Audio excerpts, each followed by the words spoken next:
Shalom Bapak Ibu Saudara yang dikasihi Tuhan. Seri pengajaran hari ini berjudul Syarat Menjadi Kristen. Sebenarnya tidak banyak yang tahu bahwa sesungguhnya ada syarat minimal untuk menjadi orang Kristen. Apa itu? Yaitu paling tidak orang itu harus baik terlebih dahulu. Itulah sebabnya dalam banyak kesempatan Tuhan Yesus menyerukan agar orang yang mau mengikut Dia mengalami pertobatan terlebih dahulu. Bertobat itu artinya berbalik dari perbuatan jahat.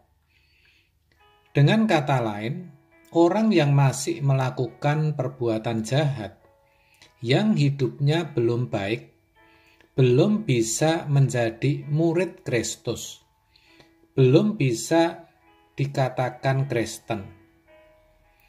Faktanya sekarang ini kan tidak demikian. Asalkan orang sudah mau dibimbing untuk mengaku dengan mulut bahwa Yesus adalah Tuhan, lalu menerima Dia sebagai Tuhan dan Juru Selamat pribadinya, pergi ke gereja, sudah bisa disebut orang Kristen. Juga ada yang diakui sebagai orang Kristen karena memang terlahir dari keluarga Kristen, sehingga dikesankan bahwa kekristenan itu juga bisa diwariskan. Oh, itu tidak salah, saudara. Memang bisa kekristenan itu diwariskan dalam pengertian yang benar, yaitu orang tua yang sudah memiliki karakter Kristus, yang sudah dilahirbarukan, mendidik anak-anaknya dengan sungguh-sungguh, mengajarkan kebenaran firman Tuhan yang murni. Dalam hal inilah kekristenan memang bisa diwariskan. Maksud saya dengan cara demikian. Tetapi kan yang seperti ini tidak banyak, saudara. Nah, akibatnya kita jumpai tidak sedikit hidup orang Kristen yang tidak lebih baik daripada orang-orang non-Kristen. Bahkan banyak pelaku kejahatan justru dari orang-orang Kristen sendiri. Yang sederhana saja, kita melihat orang Kristen yang bertindak semena-mena terhadap orang lemah. Orang Kristen yang melakukan penipuan, yang pelitnya bukan main, atau yang kasar terhadap suami, berani kepada orang tua, dan sebagainya. Orang-orang seperti itu sebenarnya jahat dan belum bertobat, tetapi faktanya sudah menyandang sebutan sebagai orang Kristen. Ini tentu merupakan degradasi atau kemerosotan dalam kekristenan. Padahal awal mulanya orang disebut Kristen itu karena memiliki pola hidup dan gairah seperti Kristus. Hidup seperti Kristus itu hidup yang berkenan kepada Bapa, seperti yang dituliskan dalam Matius 3 ayat 17. Lalu terdengarlah suara dari surga yang mengatakan, "Inilah anakku yang kukasihi, kepadanyalah aku berkenan." Ini adalah verifikasi pengakuan dari Bapa di surga terhadap Tuhan Yesus, di mana dikatakan Yesus adalah anaknya yang berkenan. Hidup yang berkenan kepada Bapa itu adalah hidup yang sempurna. Itulah sebabnya Tuhan mengatakan, "Karena itu haruslah kamu sempurna, sama seperti Bapamu yang di sorga adalah sempurna.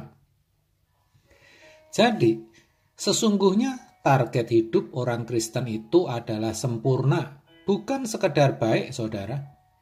Kalau cuma untuk menjadi baik, maka tentu Tuhan Yesus tidak perlu sampai datang ke dalam dunia ini. Ajaran leluhur juga sudah bisa menjadikan orang baik. Pendidikan moral yang diajarkan di sekolah-sekolah, ajaran dari berbagai agama dan para motivator, juga literatur dan buku-buku kepribadian cukup bisa membuat orang menjadi baik. Lalu kalau begitu, apa lebihnya kekristenan? Apa bedanya kekristenan dengan agama yang lain? Padahal kedatangan Kristus ke dalam dunia ini sebenarnya membawa model hidup yang harus dicontoh dan diikuti oleh orang-orang Kristen. Sayang sekali, ini tidak dimengerti dengan baik, sehingga orang Kristen yang dalam pandangan umum tidak melakukan pelanggaran moral, tidak membunuh, tidak mencuri, tidak berzina, dan tidak berbuat kejahatan lainnya, sudah dipandang sebagai orang Kristen yang benar, yang ideal. Padahal itu sebenarnya baru dalam batas baik.